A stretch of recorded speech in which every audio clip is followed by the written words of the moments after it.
Hej alle sammen og velkommen til den her video. Jeg er ny her på YouTube, så det vil sige, at jeg har lavet min profil her for nogle dage siden. Fordi jeg altid sådan der har haft lyst til at lave det, men aldrig har rigtig ture. Sådan hvad vil folk sige og ja, sådan nogle ting, ikke? Men nu så springer vi bare ud i det. Jeg vil fortælle lidt om mig sådan der til at starte med, sådan 10 ting om mig. Har jeg set, at der er nogle YouTubere, der laver, så derfor tænker jeg, okay, så prøver vi også at lave det, ikke? Så vi starter her. Okay, nummer første ting. Jeg bor 2 steder. Jeg er skilsmissebarn. Så jeg bor i Gribskov Kommune med min mor og hendes mand. Og så bor jeg i Nivå, som ligger lidt lang tid her væk fra. Og det er kun en gang imellem, jeg er hos min far, men han har også en kæreste. Så vi bor sådan halvt hos ham og halvt hos hende, og så bor jeg for det meste her. Yes. Så nummer anden ting. Jeg har mange dyr. Ikke mange, jeg har 2. Jeg har en hund, og jeg har en kat. Min hund hedder Ludvig, og min kat hedder Jerry. Og de er begge to mange, sådan ret gamle, tror jeg. Nummer 3 ting. Jeg har en del søskende, men ikke af mine rigtige søskende. Som er sådan lidt, hvad siger man, vi har ikke både samme mor og samme far med nogle af dem. Så det er meget besværligt, og folk kan aldrig helt finde rundt i det. Og det er ret irriterende en gang imellem faktisk. Men jeg har en storebror, som er 20, som min mor har født, men vi har ikke samme far. Så har jeg en søster, som jeg har boet med siden jeg var 4. Og hun har kendt mig siden jeg var sådan her i min mors mave. Så hun er bare en søster for mig. Så har jeg en lille søster, der hedder Freja. Jeg ved ikke lige, hvorfor jeg sagde hendes navn, men hun er 7. Og det er min far, der ligesom har lavet hende med en anden. Det lyder forkert. Nå, og så har jeg en anden søster, som jeg ikke rigtig snakker med overhovedet. Hvad for gammel er hun? Hun er 25-26, som min far har lavet med en anden også. Nummer 4 ting. Jeg er ret moden af min alder, synes jeg selv, og synes min mor. Selvfølgelig. Jeg har altid været den modne i min omgangskreds og med veninder og sådan nogle ting, der var mindre. Og det har bare ligesom ført videre, og jeg er stadig moden og sådan nogle ting. Som I kan se, jeg på for eksempel make-up, eller jeg har bryster, eller nemse, eller sådan nogle ting, ikke? Og så har jeg altid været sådan lidt en ballademager. Og det har gjort sådan, at jeg blev lidt mere moden. Nummer 5 ting. Så vi har løjt. Jeg har været meget en ballademager. Som jeg sagde før, at det var derfor, at jeg var sådan ret moden. Men jeg har været virkelig streng. Jeg har altid godt kunne lide at lave lidt ballade. Og lidt rav i det hele. Som har gjort, at jeg ikke rigtig måtte noget. Men det er der ikke noget at gøre. Fordi at man må skulle tage skraldet, når man selv tager det ud over det hele. Nummer 6 ting. Jeg har altid kunne lide at spise ekstremt meget. Altså, jo mere mad, jo bedre. Sådan var det virkelig.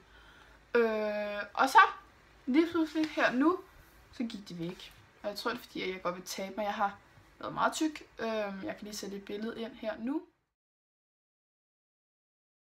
Ja, som I kunne se, har jeg været ret buttet, synes jeg selv. Og så tror jeg bare, at jeg lige pludselig stoppede jeg bare med at spise. Altså ikke sådan, at jeg ikke spiser noget. Jeg spiser meget. Men sådan lidt mere prøve sådan at slappe af, fordi jeg spiste hurtigt, og så skulle man have mere, for man kunne ikke sådan mærke, at man blev midt. Så det var ikke. Nummer 7 ting. Jeg elsker mit værelse. Mit værelse er mit kongerige, og det tror jeg, at der er rigtig mange teenager, piger og drenge har det på den måde, at ens værelse, det er ens hule. I kan se noget af mit værelse her, og så vil jeg vise resten, for det er ret rodet. Men det er bare ens lille baby, ens værelse. Det er der forældrene ud med jer. I har jeres stue, og I har jeres soveværelse. Jeg har mit rum. Jeg kan gøre alt, hvad jeg vil med det. Og det synes jeg er så dejligt. Og så har jeg et ret stort værelse. Så der er et spejl der, og så har jeg nogle spejl her. Og I skal nok få det set på et tidspunkt. Nummer 8 ting. Som faktisk ikke er så meget med mig at gøre. Men ja, lige nu, så ved jeg ikke, om I kan se, at grafikken ikke lige den bedste. Og det er fordi, jeg filmer på min nye iPhone 6s, som jeg fik i fødselsdagsgave her den 8. august. Og det synes jeg er rimelig luksus, at jeg har fået en mobil. Jeg synes, det er dejligt. Og jeg jeg troede ikke, jeg ville få den, og så tænkte jeg, okay, så starter vi sgu en YouTube op, fordi det har du bare altid drømt om og sådan ting, så det er rigtig luksus. Men jeg har et kamera, eller min mor har et kamera, som jeg snart filmer på, men det går nok lige et år, fordi jeg skal lige have noget information, så jeg har nogle penge. Nummer 9. ting. Jeg træner i noget, der hedder Smiley Fitness, over her i Hillerød, som ligger sådan, hvad det hedder, ligger 30 minutter væk. Og jeg går faktisk også i skole der, men det får I ikke vide dem lidt. Sådan som jeg snakker om, at jeg godt vil tabe mig, så tænker jeg, så starter vi fitness. Det gør vi sgu. Det gør jeg sammen med 2 veninder. Den ene er så stoppet, og den anden træner stadig der. Det er bare luksus. Jeg skal op og træne her lige om lidt faktisk, eller når vi er inde for fri skole, fordi det sommerferien er slut, ikke? Så derfor så starter min skole, så ja, nice. Så jeg skal snart op og træne, og jeg glæder mig, så kan vi blive lidt stærke. Nummer 10. ting. Jeg har haft mange problemer på mine skoler, så jeg har gået på 3 forskellige skoler. Det er altså ret mange skoler, synes jeg. Jeg har gået på en, der ligger hernede i Blistrup, som hedder Gilbjergskolen, tror jeg, den har lavet navn om, ikke? Og der gik jeg fra 0. til 4. Når jeg skal op i 5. så rykker jeg så over på noget, der hedder Nordstjernskolen over i Helsing, som ligger 10 minutter væk herfra. Og fordi jeg har hørt, at det var en god skole og sådan nogle ting. Og der var ikke noget mobning, og jeg blev mobbet på Blistrup skole, eller Gilbjergskolen. Så tænkte jeg, fedt, det gør vi. I 5. til 6. Ja. Og jeg blev mobbet af helvede til. Jeg fik nogle gode veninder, de skiftede skole alle sammen, fordi ja, det er en længere historie. Og det synes jeg så, det var ret nederen. Og så plus oveni, at folk kunne virkelig ikke lide mig, synes jeg. Så jeg blev mobbet brutalt meget, synes jeg selv.